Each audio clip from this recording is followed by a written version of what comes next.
வணக்கம். இது காதல் கனவுகளின் என் பெயர் எழிலரசி. எழுதி வாசிப்பது உங்கள் லக்ஷ்மி. எல்லா பகுதிகளையும் தவறாமல் கேட்க சப்ஸ்கிரைப் செய்யுங்கள். பகுதி 17. எழிலை பார்வையாலே விஷ்ணு கிறங்கடிக்க அவன் சிந்தனையை மாற்ற நினைத்தவள், விஷ்ணு, நான் ரெடி. சாரி ஓகே தானே, போலாமா என்றாள். அவளை நெருங்கி வந்த விஷ்ணு, புடவை மடிப்பை நல்லா வைக்கல எழில், இது இப்படி இருக்கிறது சரிதானா என்று வெளிவந்திருந்த ஒரு மடிப்பை காட்ட, ஆமா, இது உள்ள போயிருந்திருக்கணும், பெரிய புடவையா இருக்கா, அதான் சரியாவே வரல என்று எழில் குறைப்பட, விடு, நான் அட்ஜஸ்ட் பண்றேன் என்று விஷ்ணு புடவையை சீர் செய்ய தொடங்கினான். வேணா விஷ்ணு என்று எழில் மறுத்ததை அவன் காதில் வாங்கவே இல்லை. அவனின் தொடுகையில் எழில் நெளிய, ஆனால் விஷ்ணுவின் ஸ்பரிசம் அவளுக்குள்ளும் இந்த முறை ஏதோ ரசாயன மாற்றத்தை தோற்றுவித்தது. எழிலின் அழகில் மதிமயங்கி போன விஷ்ணு மேலும் முன்னேறி அவள் புடவையை விடுத்து அவள் வெண்ணிற இடுப்பை பற்றி கொண்டான். விஷ்ணுவின் பிடி அவளை நிலைகுலையச் செய்ய இருவரும் உணர்ச்சிகளுக்கு அடிமையாக விஷ்ணுவின் கைகள் அவள் இடுப்பை சுற்றி வளைக்க, எழில் இப்போது அவன் கை சிறைக்குள் இருந்தாள். எழில் எதிர்ப்பு தெரிவிக்காமல் நெகிழ்ந்த நொடியை விஷ்ணு சரியாக பயன்படுத்தி அவன் இதழ்களை அவள் கழுத்து வளைவில் ஒற்ற, உணர்ச்சிகளின் பிடியில் இருவருமாக நிமிடங்களை கரைக்க, அப்போது விஷ்ணுவின் போன் சினுங்கியது. தன் நிலை புரிந்த எழில் அவனிடமிருந்து விலகி ஓடினாள். முதல் முறை விஷ்ணுவுக்கு தன் ஆசை கைபேசியை உடைக்க வேண்டும் போல் தோன்றியது. எழில் தன்னையே நொந்து கொண்டாள். இப்படி அவன் அணைப்பில் ஒன்றி போய் நின்று விட்டாளே, அவன் என்ன நினைத்திருக்க கூடும் என்று மனம் தவித்தது. பின் எழில் கண்ணாடியின் முன் தன் கலைந்திருந்த புடவையை சரி செய்து கொண்டாள். அப்போது விஷ்ணு ஏதோ பாட்டை விசிலடித்து கொண்டே மாடியிலிருந்து உல்லாசமாக இறங்கி வர, அவனின் உற்சாகத்திற்கான காரணம் அவளை சிவக்க செய்தது. எழில், லேட் ஆயிடுச்சு, நீ வீட்டை போட்டுட்டு வா, நான் ஷெட்ல இருந்து கார் எடுத்துட்டு வரேன் என்றான். பின் இருவருமாக காரில் பயணிக்க தொடங்க, எழில், நான் இன்னைக்கு ரொம்ப சந்தோஷமா இருக்கேன், எதுக்கு சொல்லு பாப்போம் என்றான். எழில் மனதுக்குள், ஐயையோ, அவன் அணைப்பில் அவள் நெகிழ்ந்து நின்ற தருணத்தை தான் குறிப்பிடுகிறானோ என்று வெட்கியவளாய், தெரியலையே என்று எழில் சொல்ல, அவள் மனதை வாசித்தவனாய் அவன் சிரிக்க, எழில் முறைக்க, விடு, நானே சொல்றேன், இன்னைக்கு எங்கள் பிஸ்னஸ் அசோசியேஷனில் எனக்கு பெஸ்ட் பிஸ்னஸ்மேன் அவார்ட் தராங்க என்று அவன் பூரிப்புடன் அறிவிக்க, எழிலும் அவன் சாதனையில் உற்சாகமானாள். ஹே, கங்க்ராட்ஸ் விஷ்ணு என்று மனமாற வாழ்த்தினாள். தேங்க்ஸ் எழில் என்று அவன் சொல்ல, அந்த பெரிய 5 நட்சத்திர ஹோட்டலை அவர்கள் எட்டியிருந்தார்கள். வண்ண வண்ண விளக்குகள், பலூன்கள் என்று பார்ட்டி ஹால் அலங்கரிக்கப்பட்டிருந்தது. விஷ்ணு எழிலை தன் கைவளையத்துக்குள்ளே வைத்து கொண்டான். வட்ட வட்ட மேஜைகள் போடப்பட்டு சாப்பிட்டு கொண்டே விழாவை கவனிக்க ஏற்பாடு செய்திருந்தார்கள். எழிலும் விஷ்ணுவுமாக ஒரு டேபிளில் அமர்ந்து கொண்டனர். பின் முக்கியமான தலைவர்கள் பேசி முடித்த பின் பலத்த கரகோஷத்துடன் விஷ்ணு அவனுக்கான ஷீல்டை மேடை ஏறி பெற்று வந்தான். சூப்பர் விஷ்ணு என்று எழில் பாராட்டினாள். பின் சில நிமிடங்களில் அவனுக்கு தெரிந்த தொழில்முறை நண்பர்கள் பேச வர, இங்கே இரு எழில் என்று விஷ்ணு அவர்களுடன் பேச சென்று விட்டான். எழிலுக்கு அங்கு தனியாக அமர்ந்திருப்பது என்னவோ போல் தோன்ற தன் கைபேசியை உருட்டி கொண்டிருந்தாள். அப்போது ஒரு ஆண் குரல் ஹாய் எழில் என்று கூப்பிட, எழில் தலை நிமிர்ந்து பார்த்தாள்.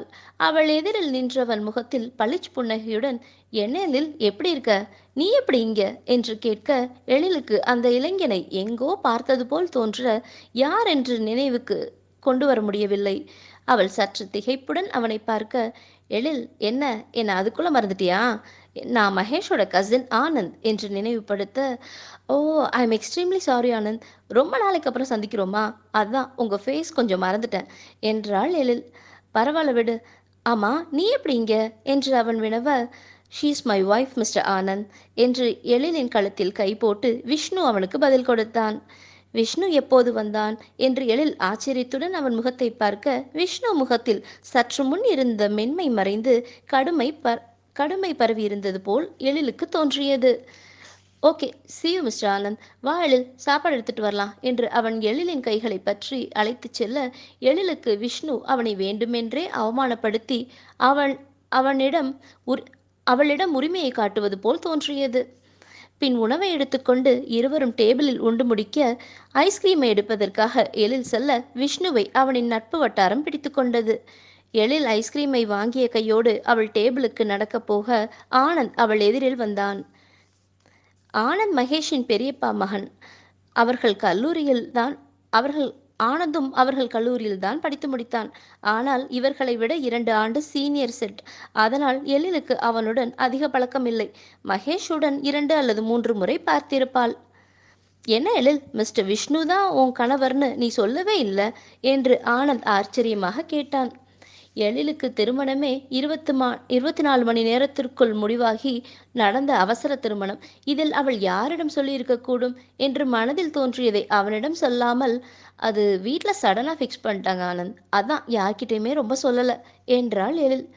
என்ன அவசரமா இருந்தாலும் மகேஷ் கிட்ட நீ கண்டிப்பா சொல்லியிருக்கணும் எழில், நாங்கள்லாம் வந்திருப்போம்ல என்று அவன் விடாமல் கூற, இல்ல ஆனந்த், விஷ்ணு என் கசின் தான். அவரு ரூபான்னு ஒரு பொண்ணை காதலிச்சாரு. கல்யாண ஏற்பாடும் நடந்துச்சு. ஆனா அவங்களுக்குள்ள திடீர்னு ஏதோ கருத்து வேறுபாடு ஏற்பட்டதால வேற வழி இல்லாம திடீர்னு நான் மணப்பெண்ணா மாறிட்டேன் என்றாள். அதை கேட்ட ஆனந்த் விழுந்து விழுந்து சிரிக்க ஆரம்பித்து விட்டான். என்ன எழில், இவ்வளவு அப்ராணியா இருக்க? விஷ்ணு உன் கசின்னு சொல்ற, அவனை பத்தி கொஞ்சம் கூட உனக்கு தெரியலையே. தான் நினைச்சதை சாதிக்கிறவன் தான் விஷ்ணு என்று ஆனந்த் முடிப்பதற்குள் விஷ்ணு அவர்களை அடைந்திருந்தான்.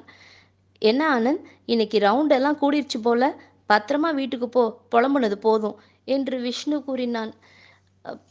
பின் ஆனந்தை விட்டு தாண்டி வந்த பின் விஷ்ணு எழிலிடம், ஏண்டி, நான் தான் அவன்கிட்ட பேச வேண்டான்னு முதல்ல கட் பண்ணி அவன் அனுப்புனேன்ல, அப்புறம் ஏன் அவன்கிட்ட போய் திரும்ப திரும்ப பேசிட்டு இருக்க என்று விஷ்ணு அதட்ட எழிலுக்கு கோபம் பொங்கியது. நீங்க உங்க ஃப்ரெண்ட்ஸோட போயிட்டீங்க. ஆனந்த் எனக்கு தெரிஞ்சவர், கொஞ்ச நேரம் பேசினது தப்பா? அதுவும் நானா ஒன்றும் போய் பேசல, அவராதான் வந்து பேசினார் என்று எழில் பதில் கொடுக்க, ஆமா பெரிய அவர். எழில் எழில், அவன் தண்ணி அடிச்சு உன்னையவே முழுங்குவதை போல பார்க்கறான். அவன்கிட்ட போய் பேசிட்டு இருக்கியே, கொஞ்சம் கூட யோசிக்க மாட்டியா என்று அவன் அதட்ட, எழிலுக்கும் அவன் பார்வை அவ்வப்போது உறுத்தத்தான் செய்தது. ஆனால் அவள் அவனை சந்தேகித்து அவனை பார்த்த நொடியில் அவன் பார்வையை வேறு எங்கோ வைத்திருந்தான். ச்சே, வீணாக சந்தேகிக்கிறோமே என்று அந்த சிந்தனையை விட்டிருந்தாள். ஆனால் விஷ்ணு அதே விஷயத்தை அவளின் குற்றமாக சொல்ல, எனக்கொன்னும் அவன் பார்வையில குற்றம் இருக்கிற மாதிரி தெரியல. எதையும் நம்ம தப்பாவே யோசிச்சா தப்பாவே தான் தோணும் என்று எழில் பாடம் எடுக்க அவர்கள் கார் பார்க்கிங்கை எட்டியிருந்தார்கள். விஷ்ணு தொடங்கினான். அவன் யாரு என்னன்னு தெரியாம பேசிட்டு இருக்க எழில். நான் இப்ப உனக்கு அவனை பத்தி என்ன சொன்னாலும் நிச்சயம் உன் மண்டையில ஏறாது. விடு, ஆக மொத்தம் என் நல்ல மூட அநியாயத்துக்கு கெடுத்துட்ட என்று தன் கையில் இருந்த ஷீல்டை ஒரு பார்வை பார்த்துவிட்டு காருக்குள் வைத்தான். உன இந்த கொம்பேரி மூக்கனுக்கு கோவம் வந்துடுமே என்று மனதில் நினைத்தவளுக்கு ஒரு விஷயம் மட்டும் தெளிவாக புரிந்தது. விஷ்ணுவுக்கும் ஆனந்துக்கும் ஏதோ பெரிய பகை இருக்கிறது. ஆனந்துக்கு விஷ்ணுவை பிடிக்கவில்லை, விஷ்ணுவுக்கும் ஆனந்தை சுத்தமாக பிடிக்கவில்லை. பின் காரில் இருவரும் மௌனமாகவே பயணிக்க அவர்களுக்குள் அந்த மௌனம் மறுநாளும் தொடர்ந்தது. காலையில் காஃபி தயாரித்து பேப்பர் படித்துக் கொண்டிருந்தவனிடம் நீட்ட, விஷ்ணு அதை வாங்காமல் அடுப்படிக்கு சென்று அவனே மற்றொரு கப்பில் காஃபி கலந்து கொண்டு வர எழிலுக்கு அவன் செயல் வெறுப்பேற்றியது. பின் எழில் அவன் கேட்கும்படி அகிலாக்காவிடம், அக்கா, எனக்கு இன்னைக்கு கிளாஸ்க்கு வேகமாக போகணும், டிஃபன் கொடுங்க என்று பாக்ஸில் போட்டுவிட்டு கிளம்ப ஆயத்தமானாள். அவள் செயல் விஷ்ணுவின் கோபத்தை மேலும் கூட்ட அதையே எதிர்பார்த்த எழில் திருப்தி அடைந்தவளாய் வீட்டிலிருந்து கோச்சிங் கிளாஸுக்கு கிளம்பினாள். கோவம் வருதா, வரட்டும், அப்புறம் என்ன, எப்போ பார்த்தாலும் அவன்கிட்ட பேசக்கூடாது இவன்கிட்ட பேசக்கூடாது என்று இவன் அதட்டுவது என்று எழில் ஆட்டோவில் ஏறி வகுப்பை அடைந்தாள்.